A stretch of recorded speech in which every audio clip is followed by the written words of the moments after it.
Okay, I'm going to show you today how I would lead an area on this fender. Now first we have to prepare it, and by that I mean it has to be really clean. You look for, try to make it 100% clean. Now we've sanded it already with this electric sander with a Velcro type 80 grit on here. We got the primer and the old paint off. Now I'm going to sand it a little more with a 36 grit to make it really clean and rough. I want to roughen it up just a little bit.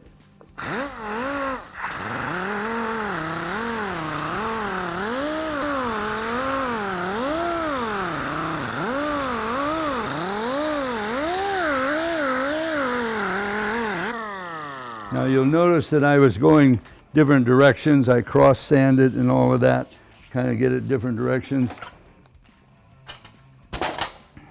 Now I'm going to take a rotary file.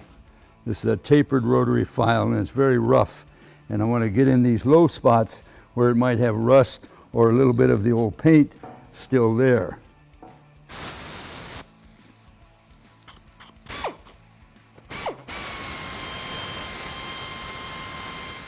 I literally dig it out, get it clean so there's absolutely no rust, no black.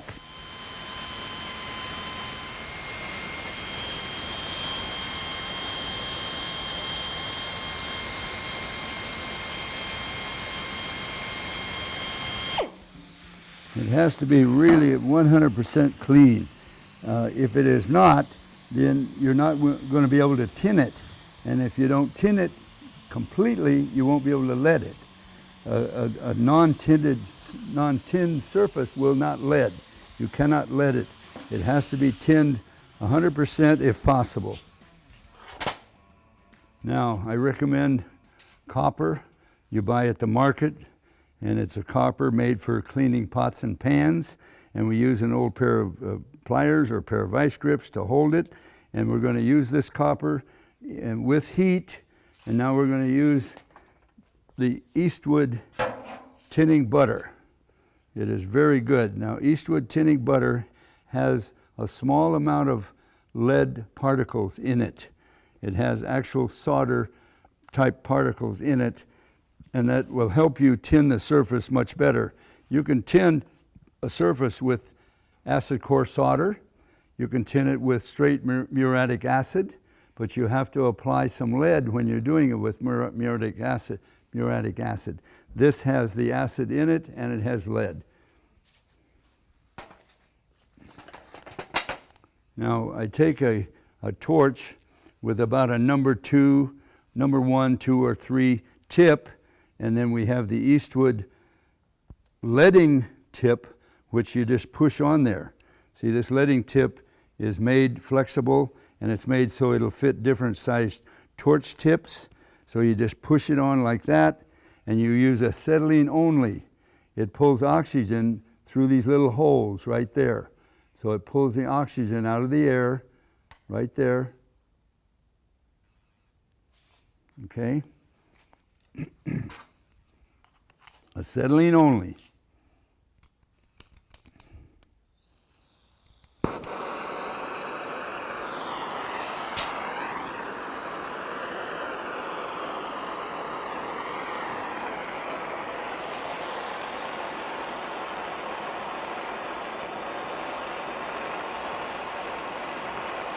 Now, it's a good idea when doing this. This has fumes that come off of here, which, you know, you can't breathe this stuff. So what I do is I have a small turning fan right here. I have this fan, a very slow turning fan, which is going to blow the fumes away from me so that I don't have to breathe them.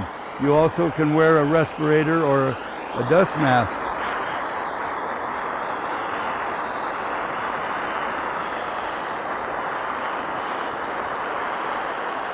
You have to heat it up fairly hot. In testing, it's not hot enough.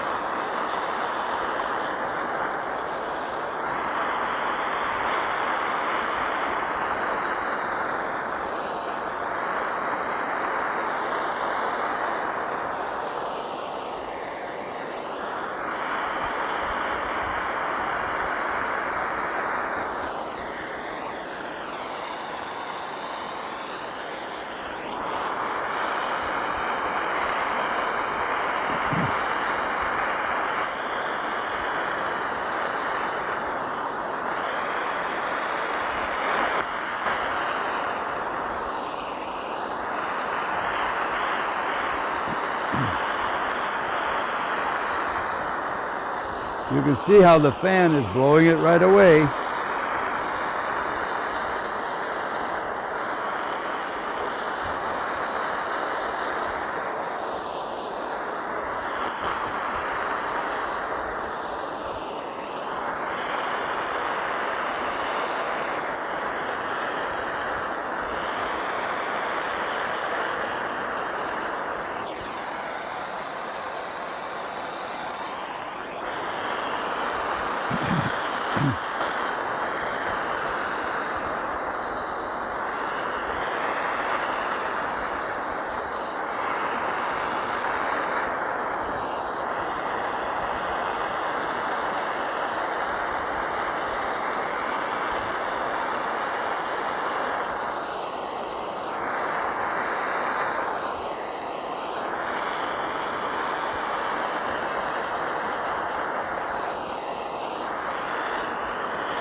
Now it's very important to always tin a little further than you think you're going to need.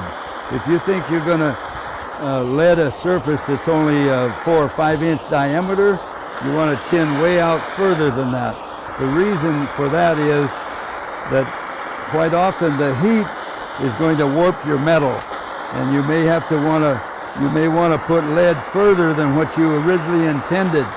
And so later, if you have to put lead further out and you have not tinned that area, then you have to go back and reheat the whole area, and it's a whole messy process.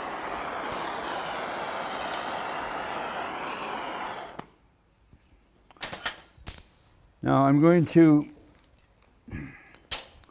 wash this with water, clear water, and a clean rag, and you take some baking soda. You know, I have about a half a bucket of water here, and I'm going to put in a fairly strong amount of baking soda. And this helps neutralize the acid. You must get rid of the acid. And you want to do this while it is still hot or warm. You don't want to, it's just way easier. If you let it cool down too cold, then it's very, very hard to get the acid out of there. So you do it while it's still fairly warm.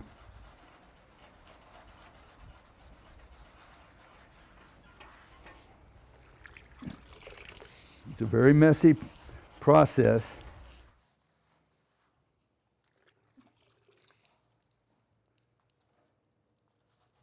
Now I've got it very clean. There's a little bit of the rag is sticking in there just a tiny bit. And what I usually do is take a clean or a new wire brush, perhaps a stainless steel wire brush, and you can brush it lightly to get the dirt or the rags out of there. Okay, now I'm going to take a very new wire brush and just brush it lightly, just to get rid of the little particles from the red rag out of there. The whole secret is to make it as clean as possible. It has to be very, very clean everywhere you go with the lead.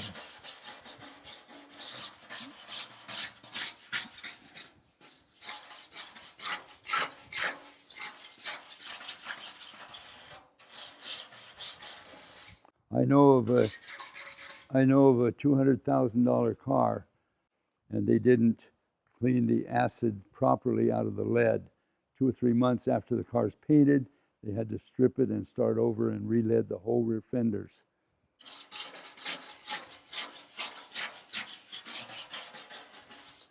Clean, beautiful.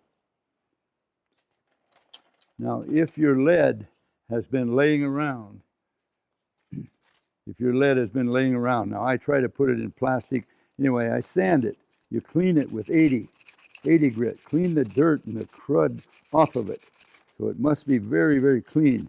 Now this is new lead and it's beautiful, but I'm just showing you if it lays around, this is how to clean it so that it is clean as possible.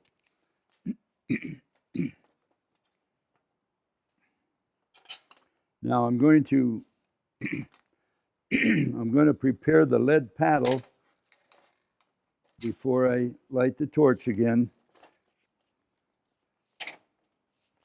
Now I take a piece of 400 sandpaper, regular 400 sandpaper, and see this paddle has been used a little bit.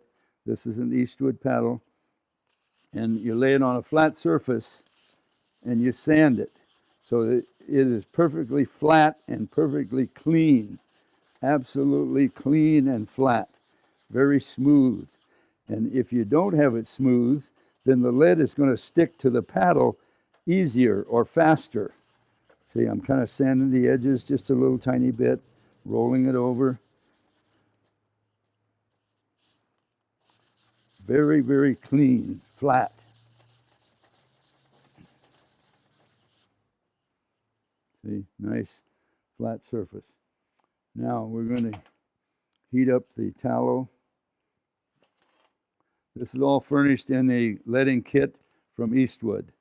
The tip, the lead, the tallow, the tinning compound, everything is furnished, I think, except for the copper. The tinning compound, everything.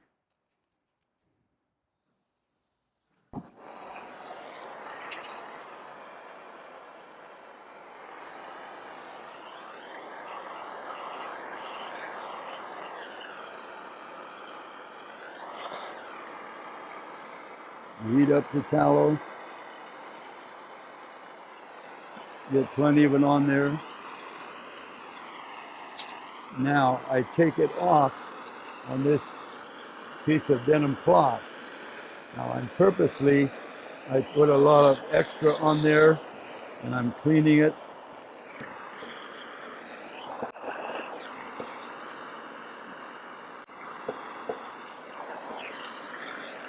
See, I want a very, very fine film on there. You can't hardly see it. Such a tiny, tiny bit of film. Okay, now the paddle is ready. Lay it right there. Now I'm going to show you over here where it is not tinned. This area did not tin it. And I'm going to show you how the lead. See, now it looks like it's sticking, but it is not. See, it will not stick. See, you heat it up, rolls off. Will not stick unless you tin it. Okay, now I'm going to put it on here in the tin surface. And the reason for this tip is you want a flame that heats a large area at the same time. You heat this whole area, keep it nice and large. When it gets shiny, then it's ready to move.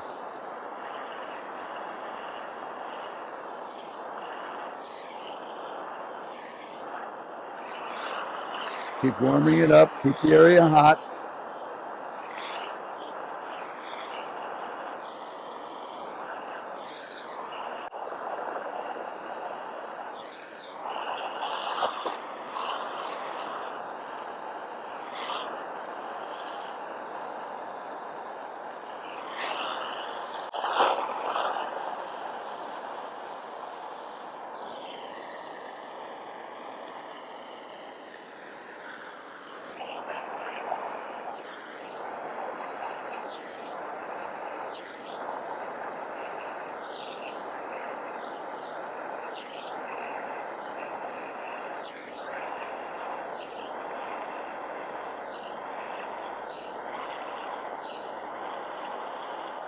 Now I take the lead paddle that's already prepared.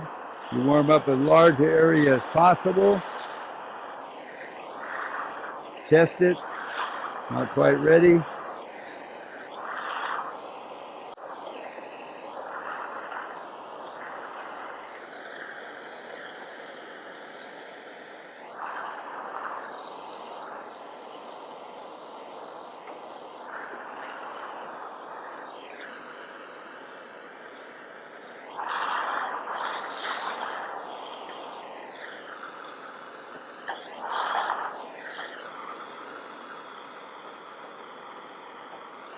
Now I'm being careful to stay inside of the tinned area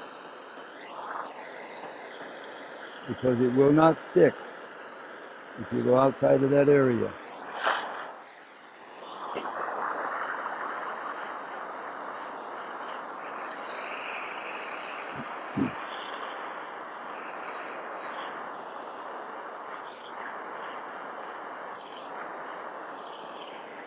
You can put this lead on any way you want, but it has to be hot. The metal has to be hot and shiny.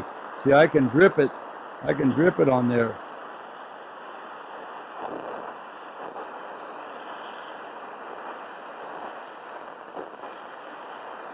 Doesn't matter how you get it on there, because you're going to paddle it with the lead paddle to smooth it up.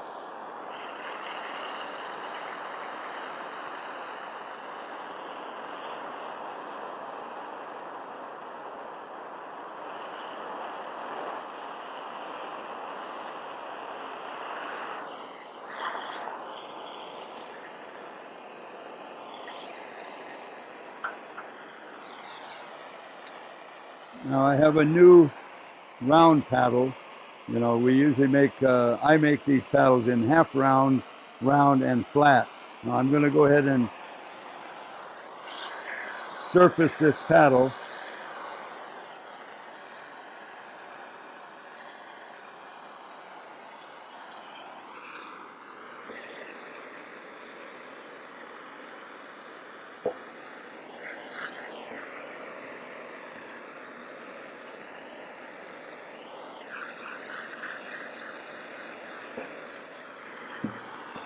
I wipe off all the excess that I can.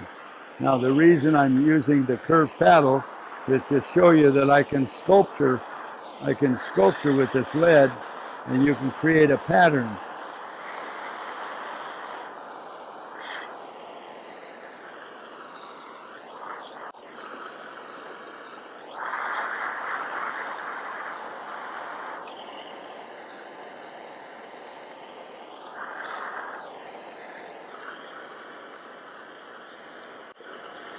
When I do my workshops all over the country, actually all over the world, I teach leading, and then I have the students practice a little bit of lead.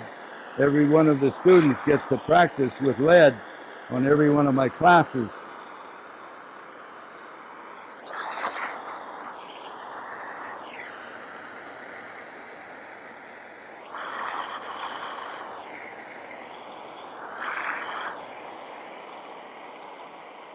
See, you can create a shape and sculpture it just like putting frosting on a cake.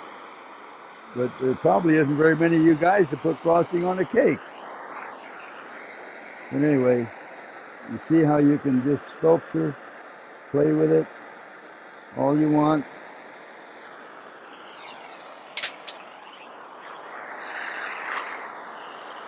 Try to keep a large area hot, that's very important.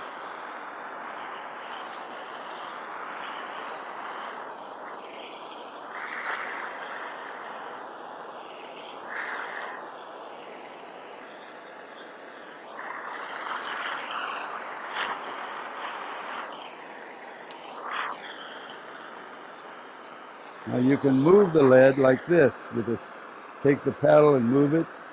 You can move it like that, back and forth.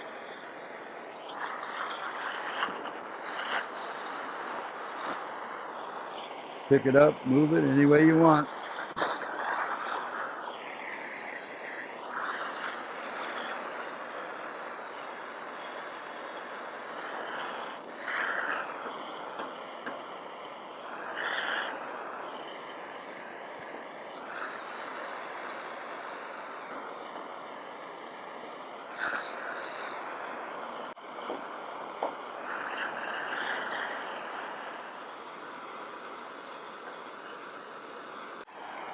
Now every once in a while I look at the paddle, and when it just barely starts to accepting lead, then I go over here and I heat up this denim tool and I wipe off the excess lead, and I pick up a tiny bit of the tallow.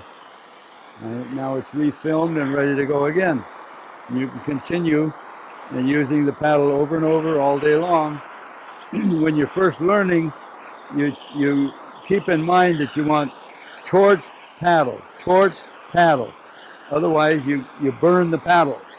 So I've used this paddle over and over, and I haven't burnt the end of it yet.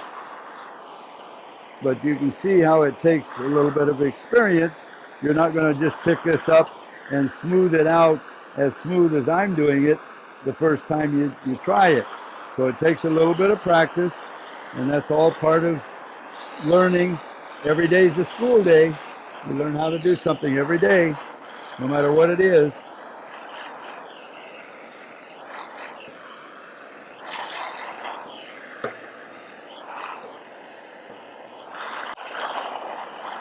Keep it hot all the way around.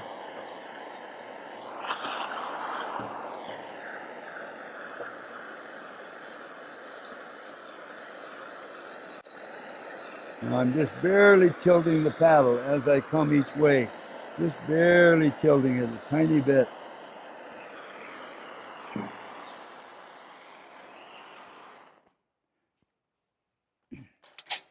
Now I didn't need near that much lead on there. I was just showing you how you can apply it, how you can move it around. This fender only had some little tiny dents in here, and we could have straightened them. But this is a demonstration. I'm showing you how I apply the lead. Now we let that cool for a few minutes, and then I wire brush it again with a brand new wire brush, and then I will wash it down again, and then I wash it quite often with acetone or lacquer thinner, and I scrub it and keep it clean all the time. And then I will file it with a Vixen file, and before I prime it, then I would wash it again with acetone. You want to keep it clean, dead clean all the time, so that there's no particles of dirt in any way.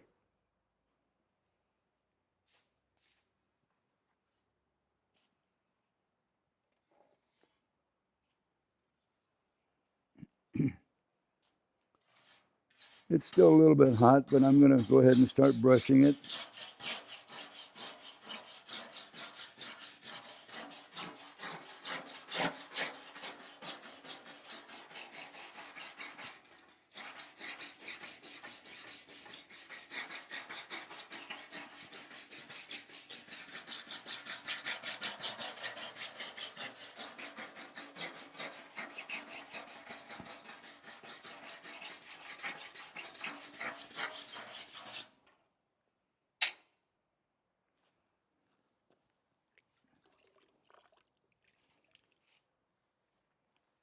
I don't want to put it on while it's too hot, but I'm just force cooling it a little bit, scrubbing it down with the baking soda and water again.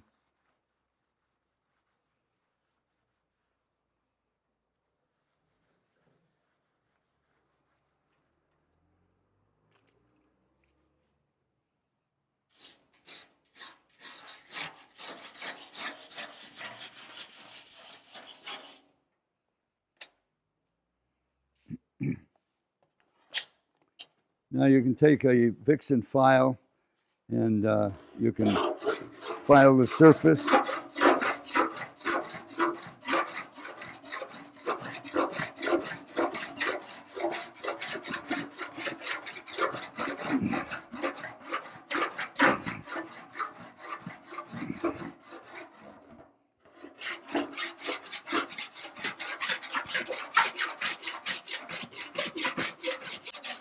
Cross file it.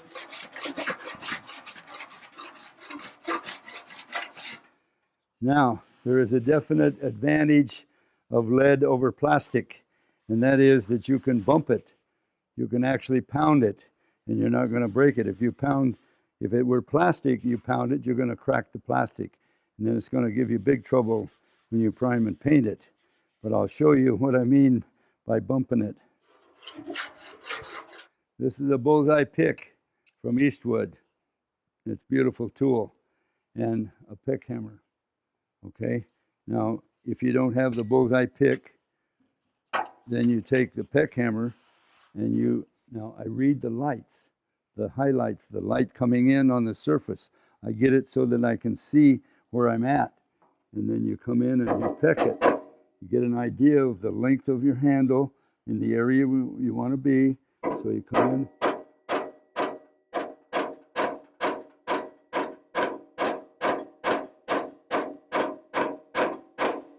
Now I'll show you what I mean with the file.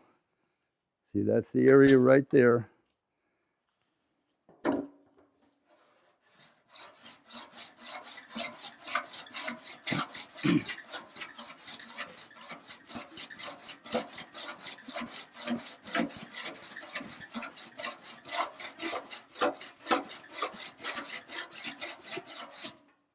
Now I just now started to hit where I pecked it with the file. I'm going to try to come in here, see the light.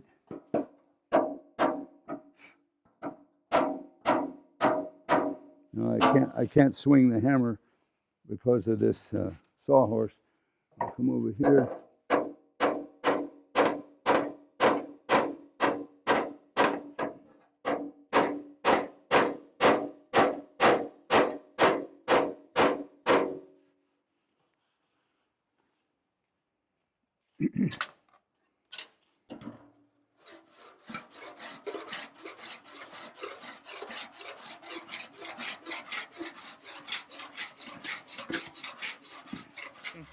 Okay, I've got the bullseye pick, and I'm going to use it just the same as if I was using the peck hammer, except this shows you where you're going to hit. You see the pick comes right in pretty close to the end of that, and so it shows me where I'm going to be. So I put this where I want to be, and I just squeeze the handle, and so I peck and file any low spots.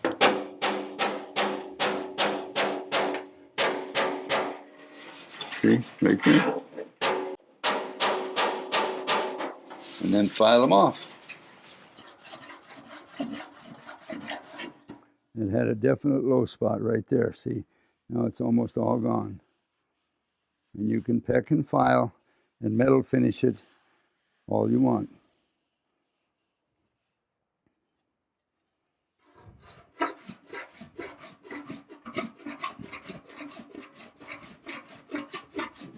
Okay, now the reason that I say always tin further than you need, now where I have to feather this lead out into the steel, out into the metal, you see, if you feather that out and you still have a low spot or a dent that you cannot peck out, then you may have to want to re-lead it.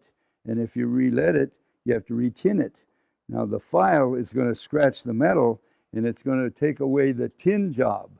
See, so you always want to try to tin further than you need, let it out there, and then feather your edges back into the steel.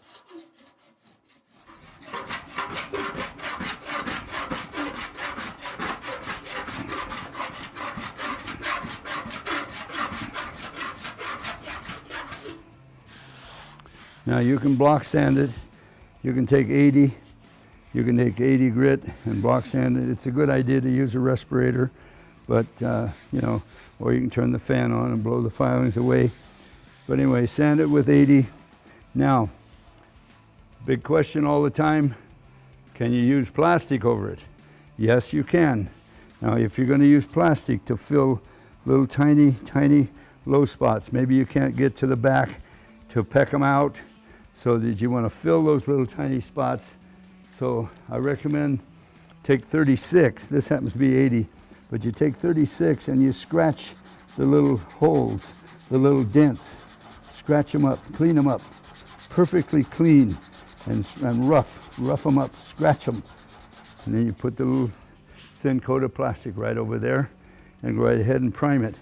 Now again, I would wash this down with acetone or lacquer thinner just to get any amount of that little bit of tallow that might be stuck in there as you do that process. Now, I seen a guy using motor oil on his lead paddles one time. Now, oil and paint doesn't mix, but this guy had oil running down his arm, you know, just oil all over this whole thing.